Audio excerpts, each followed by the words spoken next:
Since Haslau had been a princely residence, no one could remember any event, the birth of their heir apparent excepted, that had been awaited with such curiosity as the opening of the Van der Kabel will. Van der Kabel might have been called the Haslau Crassus, and his life described as a pleasure-making mint, or a washing of gold sand under a golden rain, or in whatever other terms wit could devise. Now, 7 distant living relatives of 7 distant deceased relatives of Kabel were cherishing some hope of a legacy because the Crassus had sworn to remember them. These hopes, however, were very faint. No one was especially inclined to trust him, as he not only conducted himself on all occasions in a gruffly moral and unselfish manner, in regard to morality, to be sure, the 7 relatives were still beginners, but likewise treated everything so derisively and possessed a heart so full of tricks and surprises that there was no dependence to be placed upon him. The eternal smile hovering around his temples and thick lips, and the mocking falsetto voice impaired the good impression that might otherwise have been made by his nobly cut face and a pair of large hands, from which New Year's presents, benefit performances, and gratuities were continually falling. Wherefore the birds of passage proclaimed the man, this human mountain ash in which they nested, of whose berries they ate, to be in reality a dangerous trap, and they seemed hardly able to see the visible berries for the invisible snares. Between 2 attacks of apoplexy, he made his will and deposited it with the magistrate. Though half dead when he gave over the certificate to the 7 presumptive heirs, he said in his old tone of voice that he did not wish this token of his decease to cause dejection to mature men, whom he would much rather think of as laughing than as weeping heirs. And only one of them, the coldly ironical police inspector Harprecht, answered the smilingly ironical Crassus. It was not in their power to determine the extent of their collective sympathy in such a loss. At last the 7 heirs appeared with their certificate at the city hall. These were the consistorial councillor Glantz, the police inspector, the court agent Neupeter, the attorney of the Royal Treasury Knoll, the bookseller Passvogel, the preacher at early service Flax, and Herr Flitte from Alsace. They duly and properly requested of the magistrates the charter consigned to the latter by the late Kabel, and asked for the opening of the will. The chief executor of the will was the officiating Bürgermeister in person. The under-executors were the municipal councillors. Presently the charter and the will were fetched from the council chamber into Bürgermeister's office. They were passed around to all the councillors and the heirs in order that they might see the privy seal of the city upon them, and the registry of the consignment written by the town clerk upon the charter was read aloud to the 7 heirs. Thereby it was made known to them that the charter had really been consigned to the magistrates by the late departed one and confided to them scriptio rei publicae. Likewise, that he had been in his right mind on the day of consignment. The 7 seals, which he himself had placed upon it, were found to be intact. Then, after the town clerk had again drawn up a short record of all this, the will was opened in God's name and read aloud by the officiating Burgermeister. It ran as follows. I, Van der Kabel, do draw up my will on the 7th day of May 1790 here in my house in Haslau in Dork Street, without a great ado of words, although I have been both a German notary and a Dutch dominie.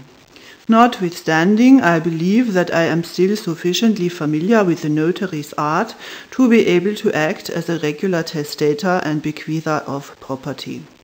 Testators are supposed to commence by setting forth the motives which have caused them to make their will. These with me, as with most, are my approaching death and the disposal of an inheritance which is desired by many. To talk about the funeral and such matters is too weak and silly. That which remains of me, however, may the eternal Sun above us make use of for one of his verdant springs, and not for a gloomy winter. The charitable bequests about which notaries must always inquire, I shall attend to by setting aside for 3,000 of the city paupers an equal number of florins, so that in the years to come, on the anniversary of my death, if the annual review of the troops does not happen to take place on the common that day, they can pitch their camp there and have a merry feast of the money, and afterward clothe themselves with the tent linen. To all the schoolmasters of the principality also I bequeath to every man 1 August d'or. My will being divided into clauses, this may be taken as the first. Second clause. It is the general custom for legacies and disinheritances to be counted among the most essential parts of the will. In accordance with this custom, consistorial Councillor Glantz, attorney of the Royal Treasury Knoll, Court Agent Peter Neupeter, Police Inspector Habrecht, the preacher at Early Service Flax, the court bookseller Passvogel, and Herr Flitte, for the time being, receive nothing. Not so much because no Trebellianica is due to them as the most distant relatives, or because most of them have themselves enough to bequeath, as because I know out of their own mouths that they love my insignificant person better than my great wealth, which person I therefore leave them, little as can be got out of it. 7 preternaturally long faces at this point started up like 7 sleepers. The consistorial councillor, a man still young but celebrated throughout all Germany for his oral and printed sermons, considered himself one most insulted for such taunts. From the Alsatian Flitte there escaped an oath accompanied by a slight smack of the tongue. The chin of Flax, the preacher at early service, grew downward into a regular beard. The city councillors could hear several softly ejaculated obituaries referring to the late Kabel under the name of scamp, fool, infidel, etc. But the officiating burgomaster waved his hand. The attorney of the Royal Treasury and the bookseller again bent all the elastic steel springs of their faces as if setting a trap, and the burgomaster continued to read, although with enforced seriousness. Third clause. I make an exception of the present house in Dog Street, which after this, my third clause, shall just as it stands devolve upon and belong to that one of my 7 above named relatives, who first, before the other 6 rivals, can in 1/2 hour's time, to be reckoned from the reading of the clause, shed 1 or 2 tears over me, his departed uncle, in the presence of an estimable magistrate, who shall record the same. If, however, all eyes remain dry, then the house likewise shall fall to the exclusive heir whom I am about to name. Here the burgomaster closed the will, remarked that the condition was certainly unusual but not illegal, and the court must adjudge the house to the first one who wept. With which he placed his watch, which pointed to 11:30, on the office table and sat himself quietly down in order in his capacity of executor to observe, together with the whole court, who should first shed the desired tear over the testator. It cannot fairly be assumed that, as long as the earth had stood, a more woe-begone and muddled congress ever met upon it than this one composed of 7 dry provinces assembled together, as it were, in order to weep. At first, some precious minutes were spent merely in confused wondering and in smiling. The Congress had been placed too suddenly in the situation of the dog who, when about to rush angrily at his enemy, heard the latter call out, "Beg!" and who suddenly got up on his hind legs and begged, showing his teeth. From cursing, they had been pulled up too quickly into weeping. Everyone realized that genuine emotion was not to be thought of.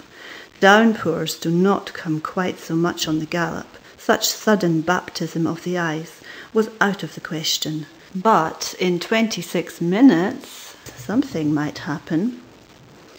The merchant Neupeter asked if it were not an accursed business and a foolish joke on the part of a sensible man, and he refused to lend himself to it. But the thought of that house, that it might swim into his purse on a tear, caused him a peculiar irritation of the glands, which made him look like a sick lark to whom a clyster is being applied with an oiled pinhead, the house being the head. The attorney of the Royal Treasury, Knoll, screwed up his face like a poor workman whom an apprentice is shaving and scraping on a Saturday evening by the light of a shoemaker's candle. He was furiously angry at the misuse made of the title will, and quite near to shedding tears of rage. The crafty bookseller Passvogel at once quietly set about the matter in hand. He hastily went over in his mind all the touching things which he was publishing at his own expense or on commission, and from which he hoped to brew something. He looked all the while like a dog that is slowly licking off the emetic which the Parisian veterinary Demey had smeared on his nose. It would evidently be some time before the desired effect would take place. Flitte from Alsace danced around in the Burgermeister's office, looked laughingly at all the serious faces, and swore he was not the richest among them, but not for all Strasbourg and Alsace besides was he capable of weeping over such a joke. At last the police inspector looked very significantly at him and declared, in case Monsieur hoped by means of laughter to squeeze the desired drops out of the well-known glands and out of my Bomian, the caruncle and others, and thus thievishly to cover himself with this window-pane moisture, he wished to remind him that he could gain just as little by it as if he should blow his nose and try to profit by that, as in the latter case it is well known that more tears flow from the eyes through the ductus nasalis than were shed in any church pew during a funeral sermon. But the Alsatian assured him he was only laughing in fun and not with serious intentions. The inspector, for his part, tried to drive something appropriate into his eyes by holding them wide open and staring fixedly. The preacher at early service, Flax, looked like a beggar riding a runaway horse. Meanwhile, his heart, which was already overcast with the most promising sultry clouds caused by domestic and church troubles, could have immediately drawn up the necessary water as easily as the sun before bad weather. If only the floating house navigating toward him had not always come between as a much too cheerful spectacle and acted as a dam. The consistorial councillor had learned to know his own nature from New Year's and funeral sermons, and was positive that he himself would be the first to be moved if only he started to make a moving address to the others. When, therefore, he saw himself and the others hanging so long on the drying line, he stood up and said with dignity, "Everyone knows who had read his printed works, knew for a certainty that he carried a heart in his breast which needed to repress such holy tokens as tears are, so as not thereby to deprive any fellow man of something, rather than laboriously to draw them to the surface with an ulterior motive. This heart has already shed them, but in secret, for Cabell was my friend," he said, and looked around. He noticed with pleasure that all were sitting there as dry as wooden corks, At this special moment, crocodiles, stags, elephants, witches, ravens could have wept more easily than the heirs. So disturbed and enraged were they by Glance. Flax was the only one who had a secret inspiration. He hastily summoned to his mind Cabel's charities and the mean clothes of the grey hair of the women who formed his congregation at the early service, Lazarus with his dogs, and his own long coffin, and also the beheading of various people, Werther's sorrows, a small battlefield, and himself. How pitifully here in the days of his youth he was struggling and tormenting himself over the clause of the will. Just 3 more jerks of the pump handle, and he would have his water and the house. "Oh, Cabel, my Cabel," continued Glance, almost weeping for joy at the prospect of the approaching tears of sorrow. "When once beside your loving heart, covered with earth, my heart too shall I believe, honoured gentlemen," said Flax mournfully, arising and looking around, his eyes brimming over, "I am weeping."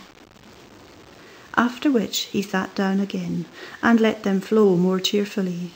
He had feathered his nest. Under the eyes of the other heirs, he had snatched away the prize house from Glance, who now extremely regretted his exertions, since he had quite uselessly talked away half of his appetite. The emotion of Flax was placed on record, and the house in Dog Street was adjudged to him for good and all. The Burgermeister was heartily glad to see the poor devil get it.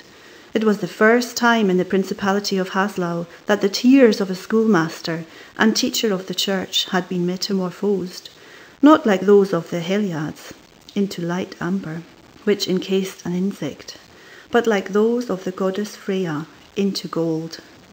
Glance congratulated Flax, and gaily drew his attention to the fact that perhaps he, Glance, had helped to move him. The rest drew aside, by their separation accentuating their position on the dry road from that of Flax on the wet. All, however, remained intent upon the rest of the will. Then the reading of it was continued. End of The Opening of the Will by Jean-Paul Richter, read by Rachel Novotny, the Black